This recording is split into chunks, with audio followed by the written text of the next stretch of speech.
Hello guys, in today's video I'm gonna show you how to fix Genshin Impact black screen problem easy and quick.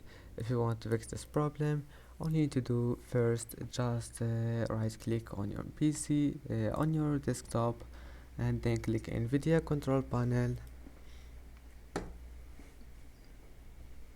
Now once you're here, click use my preference and move it to performance and click apply and